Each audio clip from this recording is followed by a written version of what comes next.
Да, това правителство ще падне, защото тия, които го подкрепяха сами, се отказаха от него. Уви, те се оказаха неспособни да поддържат собственото си правителство. То ще падне, да. Какво идва след това обаче? Това е въпросът, който ме тревожи. Аз смятам, че идва нещо по-лошо. Аз смятам, че идва поредният колониален чиновник, който ще налага тук американските интереси.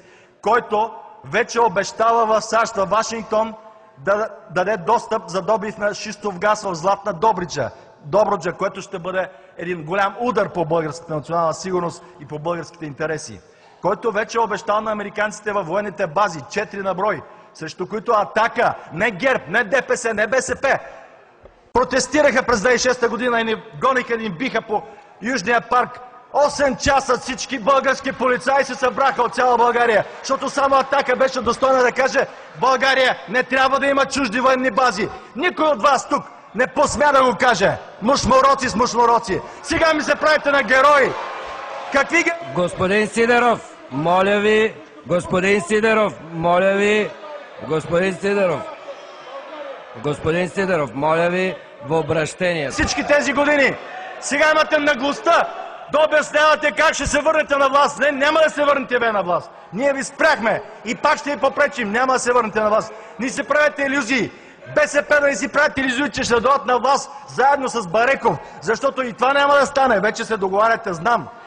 А ГЕРБ и ДПС правят новия заговор задкулисно. В момента се договарят. Защо го няма лидера? Защо го няма вашия вожд? Къде е той? Нали имате вод днеска? Нали искате да сваляте правителството? Май не искате да го сваляте, а? Така ли е, драги мои? Чучули ги сладкопойни. Не искате да го сваляте, защото се договаряте как утре да разделяте баницата. Заедно с този, дето я разделя баницата. Вече се договаряте и това ще стане ясно на българските граждани.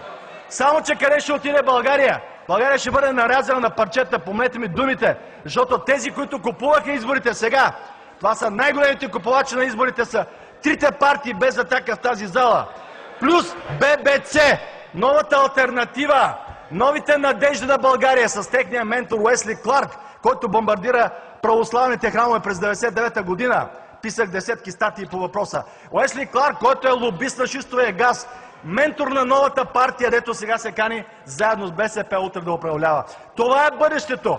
Ако българите искат такова бъдеще, нека отново да вкарат в парламента същия състав от национални хилисти, които ще отхвърлят България да има ден за преклонение пред геноцида на българите под турско робство, които ще отхвърлят нашето желание да падне тази позорна декларация, че ние сме били упражнили геноцид върху така нареченото турско население, мюсюлманско, 89-та година. Позорна декларация, вкарана от Костов, подкрепена от ГЕРБ.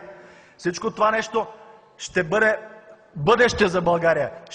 Ще продължи Ердоган да управлява България.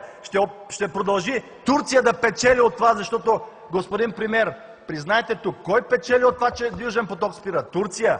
Кой печели от това, че АЕЦ Белене спря? Спря Борисов, продължава да е спирал Орешарски. Каква е разликата? Питам аз. И питам всички тези пърхащи журналисти, репортери, които сега са възбудени от въпроса кога ще падне правителство. Да, ще падне. Задайте си обаче въпроса какво правителство ще дойде. Отново колониално, което ще потопи България още по-надълбоко в тинята. Това ни чака, ако не се събудим от сън. Ако не станат всички българи и ако не казват край на колониалното робство, стига сме били командвани от американския посланник и от турския посланник и от израелския посланник. Това е България днес. Колониална държава, управлявана от 3 посолства. Срам и позор за такава държава, ако продължи да бъде управлявана от тези 3 посолства. А това правителство показа некадърност, защото не направи нищо да повиши доходите на българите, което аз го исках. Не направи нищо да спре ислямската инвазия. Не направи дори усилието да свали новините на турски език, които дразнят милиони българи. Не направи нищо за националното въздигане на България. А накрая спря и 2 полезни за страната ни проекта – АЕЦ Белене и Южен поток. Така че перспективата пред България не е добра.